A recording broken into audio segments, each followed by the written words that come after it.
अनुपमा की कहानी आज फिर दिल को छू जाती है। राही व्रत के लिए सज संवर कर आई थी, लेकिन उसका ये कदम माही को तकलीफ दे गया।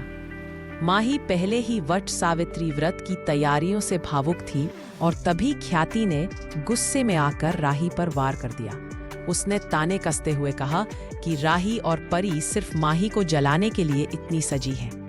ख्याति का आरोप था कि अभी कुछ दिन पहले जन्मदिन मनाने वाली राही अब पूजा कर रही है। ये सब दिखावा है, अटेंशन की भूख है। उसकी बातें राही को तोड़ देती है। जिसने कन्यादान किया उसी ने उसे विधवा बना दिया, ये कहते हुए वो बुरी तरह रो पड़ती है और वहां से चली जाती है। दूसरी तरफ अनुपमा रोजगार की तलाश में निकलती है, लेकिन राह में उसे व्रत करती औरतें दिखती हैं और अनुज की यादें फिर उसके जहन में उभर आती हैं।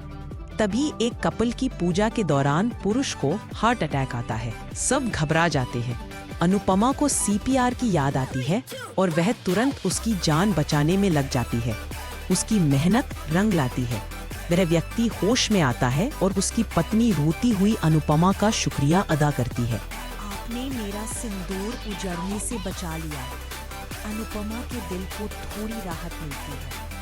उधर प्रेम और राही एक दूसरे का व्रत तुड़वाते हैं। प्यार का इजहार होता है, लेकिन माही दूर से ये सब देखकर अंदर से टूटती जा रही होती है। परी और राजा के बीच मजाकिया लेकिन प्यार भरा पल भी चलता है।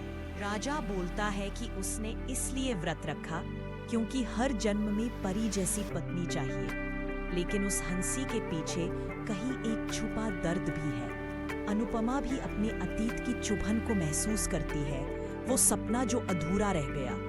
घर पर जसप्रीत की झल्लाहट, ऑफिस में मिले धोखे और प्रमोशन मिलने का गुस्सा सब अनुपमा पर निकलता है, लेकिन भारती समझदारी से हालात को संभालती है। अनुपमा माफी मांगती है, पर भारती उसे ऐसा न करने देती। जसप्रीत का दुख साफ झलकता है। मेहनत का फल नहीं मिला, सिर्फ धोखा मिला। भारती उसे संभालती है, अनुपमा मिठास देने की कोशिश करती है। इसी बीच किंजल की अलमारी से एक रिपोर्ट गिरती है। कोई राज छुपा है जो खुलने वाला है। अंत में भारती कबीर के दोहे गाती है। अनुपमा की आंखें नम हो जाती हैं। वो सुनती नहीं, महसूस करती है उस अतीत को जो अब भी उसके साथ चलता है। और एपिसोड यही नहीं रुकता। अगली कड़ी में मकान मालिक किराया दोगुना कर देता है और अनुपमा को फिर एक नए संघर्ष का सामना करना पड़ता है। पर अब वह तय करती है